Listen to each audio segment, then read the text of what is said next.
Good morning, Chillie here with Chillie's Cruises. Basically, with an update on the Dorian situation. Uh, Tropical storm Dorian has strengthened overnight as it approaches Puerto Rico, and there's been a significant change in the direction. So I thought it would be worth jumping on live real quick here this morning to bring you guys up to date, because some of you, especially down in Florida and on the East Coast, this is going to affect you guys, as well as some of our folks over in Puerto Rico, because there's been some really significant changes as to how things are going to go there. First of all, location-wise, if you track that kind of crap, Dorian is located 240 miles east-southeast of Ponce, Puerto Rico. That's on the southern coast of Puerto Rico. Maximum sustained winds are up to 60 miles an hour, while moving northeast at 13 miles per hour. The barometric pressure has dropped a little bit during the night. The storm is now expected to dump 4 to 6 inches on Puerto Rico. As you know, it hit the islands yesterday, Barbados and St. Lucia, Antigua. They all got hit to a certain degree. Heavy rains, winds, typical tropical storm activities, which these folks, quite frankly, are used to. There's damage to all the islands, but not catastrophic damage, not anything like we saw from Maria 2 years ago. This is a much smaller system at this point. Now, the significant change, this time yesterday, we were looking at the storm going to basically crossing the western coast of Puerto Rico and possibly going up that little alley, the pass between Puerto Rico and Dominican Republic. It's about 80 miles. And that was going to be significant as to which way the storm was going to go and where it could break up and so forth. Now, it took a jog to the north overnight. So now it's looking like the most likely pass is on the eastern side of Puerto Rico. Ponce down on the southern coast is still going to get a massive amount of rain. They're talking maybe as much as 8 inches in just a couple hours, and with the tenuous situation they have there from still the repair going on from Maria 2 years ago, that could be tough. But now it looks like San Juan's going to get nailed. Where before it looked like it was going to go to the western side of the island, it's looking like San Juan's probably going to take a significant hit. On the good side of things, once it gets past Puerto Rico, it looks now like its most likely direction is to go to the east of the Bahama Islands, at least the southern and central Bahama Islands, before it starts hooking back toward mainland U.S. All the different models show it doing basically the same thing until then. Then who knows what happens. So you guys in Florida, I know Bonnie's on. We still don't know for sure what's going to happen when it gets to the States and where it's going to hit. Hopefully later on today will give us more of an idea on that. I'm looking at it that it may go further north.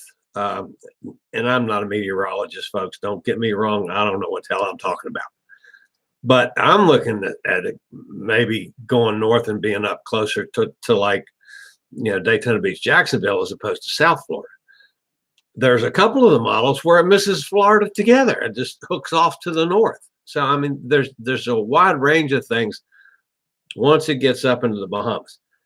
The major problem is now it's going to go on the east side of the Bahama Islands in very warm water, and it's going to strengthen. It's where now they were talking of maybe it becomes a hurricane, maybe it doesn't. Now they're looking at it being definitely a Category 1, and now possibly a Category 2 by the time it gets to Florida. So that's making it a whole lot different damage-wise, significant problem-wise on the U.S. coast. While all the islands down there are going to get something from it, some rain and some wind and all that. All the Bahama Islands, even though it's going to go east of that, there's still going to be significant rain and wind, but it's not going to be as bad as it looked yesterday, as it was going right through the islands. Then what happens when it beyond that? Hopefully we'll have a better handle on that later on today. So it's still a pretty significant event, and it's looking like a more significant event than we thought yesterday. I had hopes of the thing actually going through that pass and veering into Dominican Republic and breaking up and just being a non-starter. That was my hopes from yesterday, but that's not going to happen now. And of course, this is all subject to change, folks. This is that's the thing about when you're watching storms and you're especially when you're dealing with the travel industry, man, it can just change in a heartbeat. So this could change totally in the next hour and throw everything I said the last 5 minutes out the window. That's possible too. So that's where we're sitting right now. It's looking like it's going to be a lot worse when it gets to the continental United States. A little better in the Bahamas. Puerto Rico still looking really shaky. You folks down on Ponce, down on the southern coast, you're in for a rough go later on today and tonight. San Juan is in for a tough time too, it looks like now. So our thoughts and prayers are with all you guys down there, and we'll see what happens and do updates as needed. Today, of course, I'll be on live tomorrow morning with our normal travel and cruise industry news.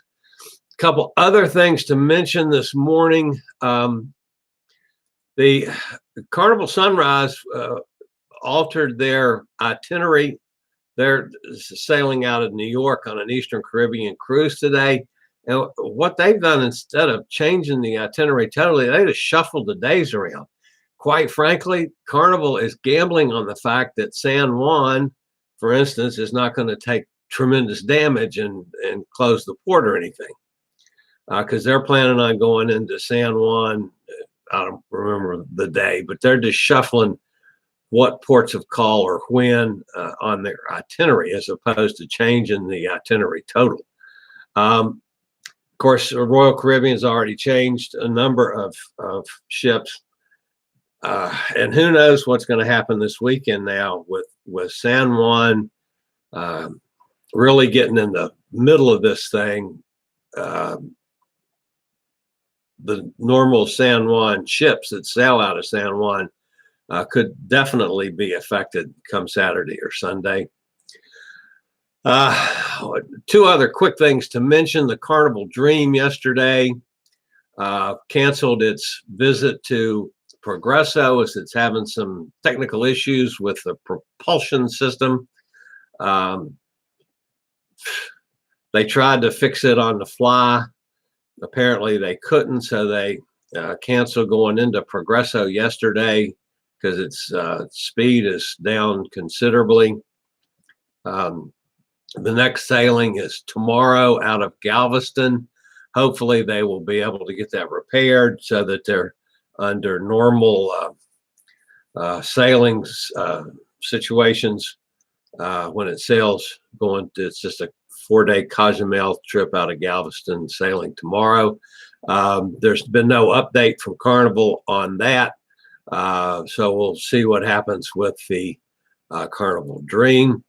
The other thing that I found interesting yesterday is short cruises, 2 to 5 day cruises, account for more than a third of the Caribbean cruise capacity. I just found that interesting. Quite frankly, I've never done a short cruise. As a matter of fact, I'm doing a cruise. The shortest cruise I've ever been on will be September 30th. I'm going to be on the Norwegian Sun as it sails out of Port Canaveral. It's a little 5-dayer. I've never done a 5-day before. My shortest cruise has been a 7-day. But anyway, I'm doing a Norwegian Sun cruise on September 30th. So any of you guys are around, you're going to be on that cruise, let me know, and we'll hook up for a adult beverage or a non-adult beverage. That doesn't matter to me. All right, that's about it for this morning. We, of course, will keep you updated as anything major happens between now and tomorrow morning, if need be. Bonnie, keep your eyes open down there. Who knows what's going to happen? I hope this thing goes north of you and you don't have any trouble at all. But if we don't know, so all you guys in Florida, we're thinking about you. Hopefully, we'll have a better handle on what's going to happen later on today. One of those models that misses Florida altogether would be sweet. When that sucker just veers off to the north. But who knows with this one? This is just a kind of a crazy situation. But anyway, all you guys down in Puerto Rico, we're thinking about you. It's going to be a rough day and night tonight. So we'll see how you do. Also, St. Thomas is getting hit now. St. Croix, St. Martin, all those islands now. It's moved, toward Puerto Rico. So those are all in play now. The U.S. Virgin Islands, the British Virgin Islands, they're all going to have significant rain and wind today.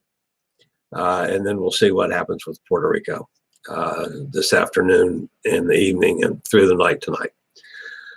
As always, appreciate a thumbs up or thumbs down. Doesn't matter.